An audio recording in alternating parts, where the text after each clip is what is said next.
Okay, so this afternoon I'm joined by Mark Fenwick from Mark Fenwick Consultants in Chelsea, London. Mark's a therapist who specialises in addiction, alcoholism and relationships. Mark's great to see you. Thanks for coming along. Thanks, John. Let's start by talking a bit about how you got into the industry of therapy. Well, I started back in '89 when I got sober, and my passion was to eventually get into this field, but obviously I wasn't allowed to do any training to at least 3 years in recovery, at which point I went to Hazelden in Minnesota in '92 for a year and did their year's training. I mean, it's fantastic that you get to a point in recovery where you're 3 years clean, and then you go and spend a year in another country learning a brand new thing, and you come back here. Of course, you were one of the first registered interventionists in the UK, which was way back in the 90s, I believe, wasn't it? No, I wasn't actually, to be honest with you. It's back in in 2000s, really. Okay. I've been doing interventions, but there had never really been any kind of board or a registered body over here. So we had to obviously go to America where we train and obviously get registered over there.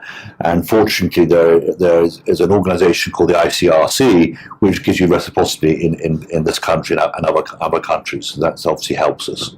The great thing that comes across is that you've got this wealth of experience that goes with a unique understanding from the perspective of having been through the difficulties that people will call you and they'll tell you about their loved ones' problems. You've been there. Yes. You've suffered them. You've had the family issues that go on. And I think that would give you a particularly unique perspective on how to deal with these people, would it not?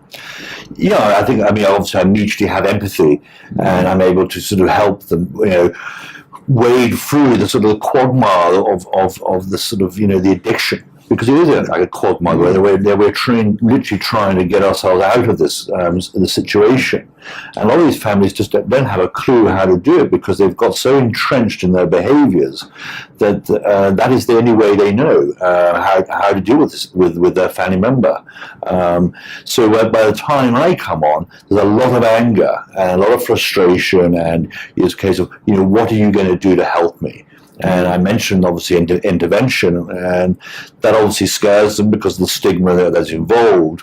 But what you and I know very well through what we've done through our own training is that as long as if intervention is done in a professional and organised way, and it's done well, then there's always a successful outcome. Not necessarily the individual going to treatment, but it also it's the outcome breaking the cycle in the family.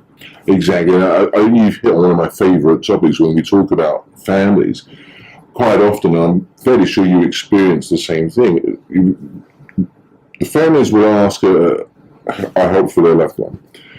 And when we look at the whole family system, that family has been destroyed by this disease.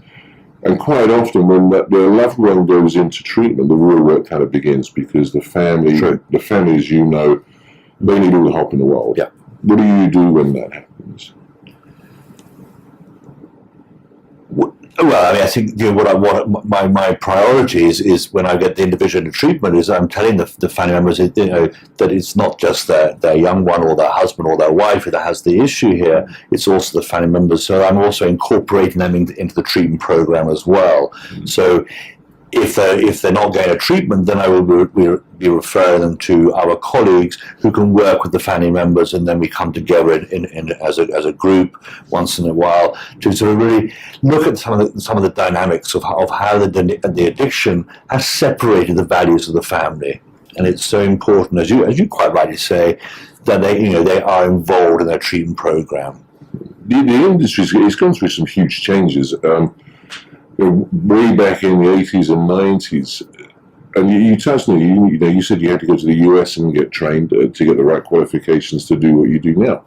How have you seen, or what have been the biggest and best changes over the last 20 years in the industry in the UK? I think the biggest change is that it's the recovery has become more holistic. that in the days when I was training and also into treatment, it very much focused on drugs and alcohol and AA, etc., and didn't really look at the whole person. So, nowadays, trauma is a big sort of buzzword, and it, if we look at this, there's a lot of trauma in people's lives, be it when they go to boarding school, whether it be in institutions, be it the army, etc., because of all the conflicts around the world. Obviously there's divorce, there's separation in families, people moving away from where they've been living. So these all incorporate all sort of small traumas, but these traumas all build up, and these are the things that are going to fuel the person in their behaviour, in acting out, because a lot of them are medicating some of this pain. And I think the biggest thing is that we're actually now acknowledging that there is this pain that's been driving the actual addiction.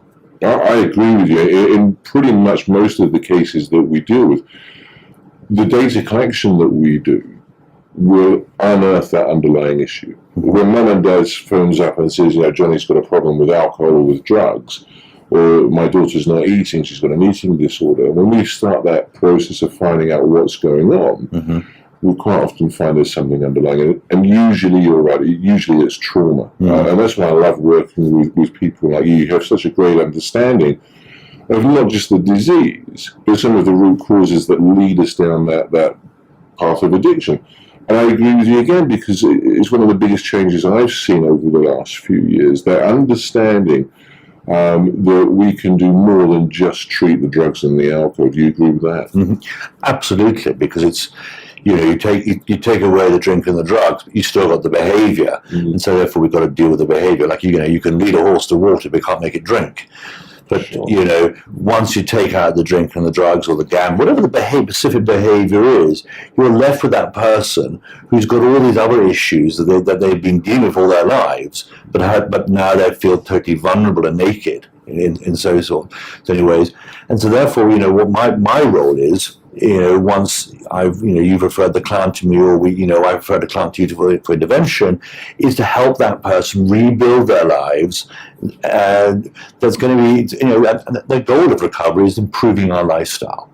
That's a wonderful way of putting it. And even I can understand what you're talking about. So anybody who's watching us will be able to empathise and understand what you're talking about.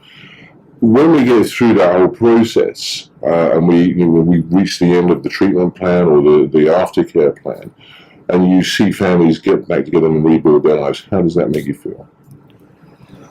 Well, it makes me feel that I've been part of that process.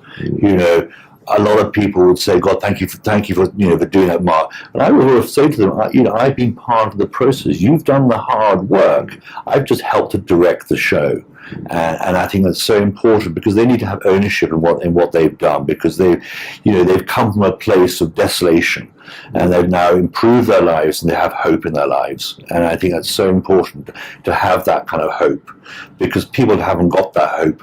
They strive to have hope in their life, and that's what I'm hoping to give back to them, is that hope and a feeling of love in their life. Because Mark, it's just been lovely talking to you. Thank you so much for coming and spending time with us. Thank you very much.